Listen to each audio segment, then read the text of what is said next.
Welcome to my YouTube channel Neetu academy. कैसे हैं आप सब? आई होप अच्छे होंगे। दोस्तों कल की क्लास में हमने देखा था जो डाइजेस्टिव सिस्टम होते हैं ह्यूमंस के, जो पाचन तंत्र होते हैं उसके जो पार्ट होते हैं, फर्स्ट पार्ट हमने कल देखा था और सेकेंड पार्ट आज देखते हैं।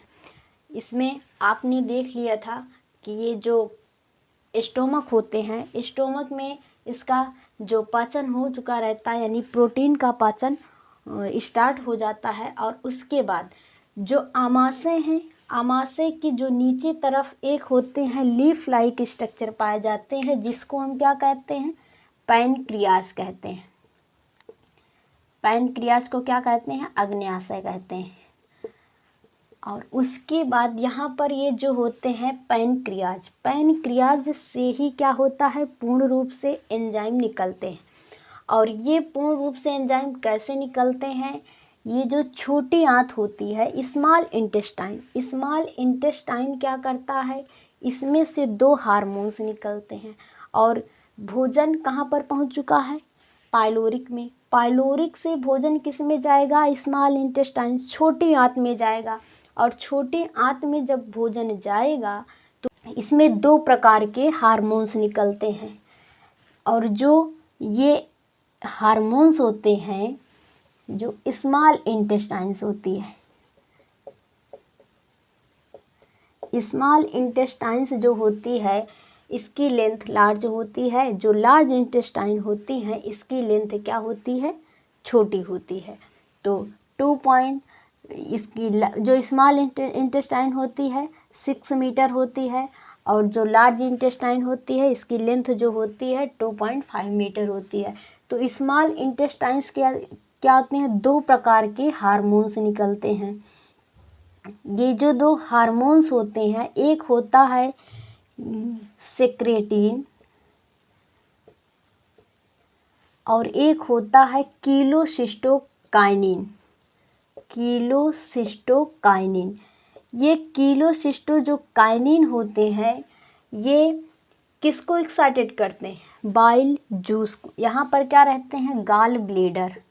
क्या उपस्थित रहते हैं? Gall bladder. और जो गाल ब्लेडर होते हैं इसमें से ये बाइल जूस का सिक्रेशन करता है। और बाइल जूस क्या करता है?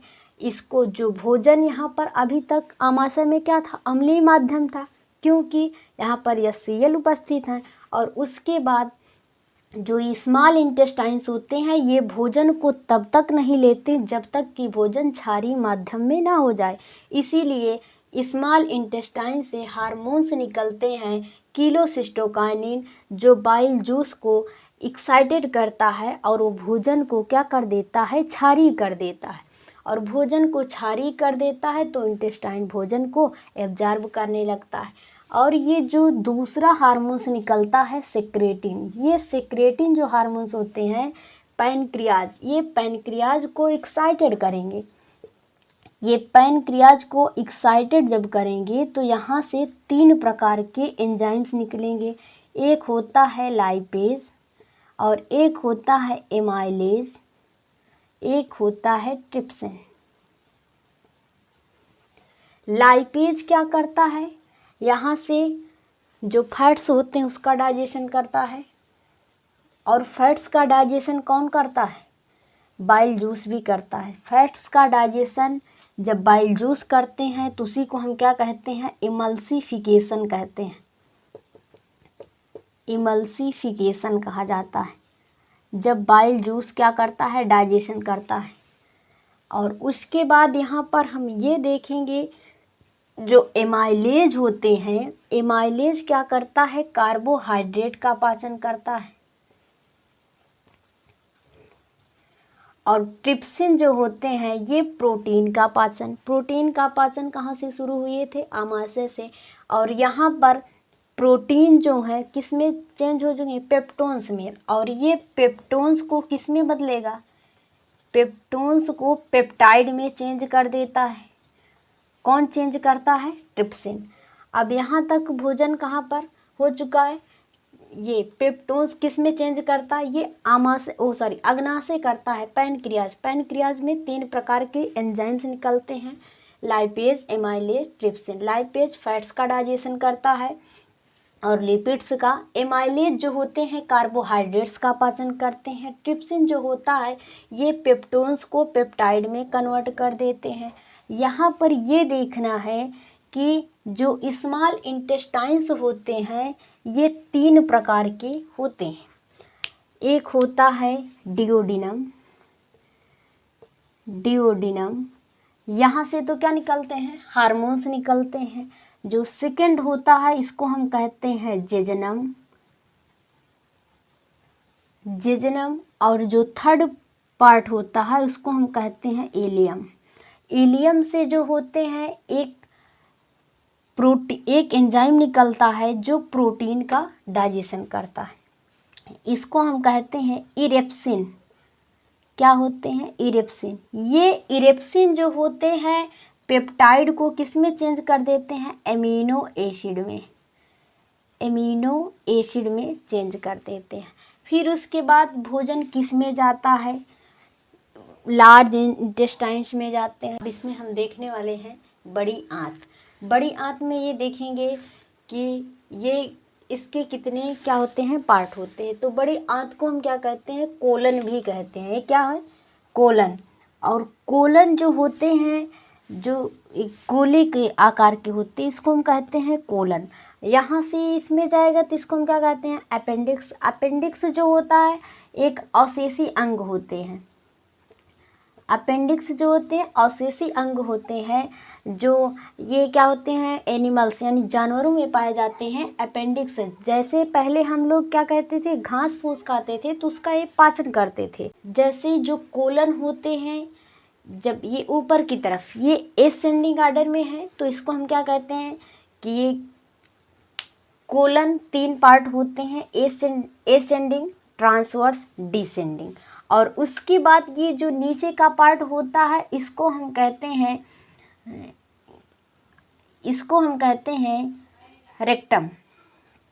पहले हम देखते हैं लार्ज इंटेस्टाइन्स। यहाँ पर क्या करता है, स्मॉल इंटेस्टाइन्स भोजन का पाचन कर लेता है और उसके बाद स्मॉल इंटेस्टाइन से जितने भी जल होते हैं कहाँ पर अवशोषित होते हैं, लार्ज इंटेस्टाइन्स में। लार्ज इंटेस्टाइन्स को कोलन भी कहते हैं। और कोलन जो होते हैं 3 होते हैं, एसेंडिंग, ट्रांसवर्स, डिसेंडिंग। और उसके बाद का जो पार्ट होता है उसको हम कहते हैं रेक्टम।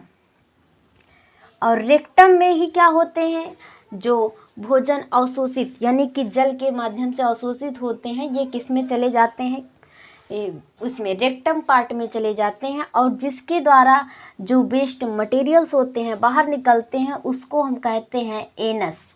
और यहाँ पर ये देखना है कि जैसे आपने भोजन को मुंह में लिया, जब हम मुंह में लेते हैं उसके बाद जैसे मुंह में कुछ कंकड़ पत्थर आ जाते हैं तो उसको हम बाहर कर देते हैं। जब वो बाहर चले जाते हैं तो उसको हम कहते हैं बोलस। क्या कहते हैं, उसको बोलस कहते हैं। फिर उसके बाद जब यहाँ पर भोजन आता है, आमाशय में आता है भोजन, तो इसको हम क्या कहते हैं, वहाँ से जब ये भोजन वोमिटिंग हो जाती है उसको बाहर कर देते हैं तो उसको कहते हैं काइम। तब उसको हम क्या कहते हैं, काइम। बोलस हुआ, काइम। और छोटी आंत से भोजन यानी कि बड़ी आंत में जल के द्वारा अवशोषित हो जाते हैं। उसके बाद किस में जाते हैं, रेक्टम। जब रेक्टम में जाते हैं भोजन तो उसको हम क्या कह देते हैं, काइल कहते हैं। और इसमें आपको ये देखना है कि जो छोटी आंत में होते हैं इसमें जो लास्ट पार्ट होते हैं फिंगर लाइक स्ट्रक्चर होते हैं जिसको हम कहते हैं बिली। और ये क्या करता है, जल का अवशोषण करता है। फिर उसके बाद बड़ी आंत में जल का अवशोषण होता है और अवशोषण होने के बाद ये किस में जाते हैं, रेक्टम में जाते हैं। फिर उसके बाद ये भोजन जो होता है एनस के द्वारा बाहर निकल जाते हैं। अब यहाँ पर ये देखना है कि जैसे जो इसमें इसके अब कितने पार्ट हो जाएंगे, कोलन के 3 होते हैं, एसेंडिंग, ट्रांसवर्स एंड डिसेंडिंग होते हैं। और उसके बाद यहाँ पर ये भोजन का पाचन क्या हुआ, समाप्त हुआ है। भोजन का जो पाचन होता है 5 चरणों में होता है। तो भोजन का जो पाचन होता है ये 5 चरणों में होता है। पहले इसको हम देख लेंगे।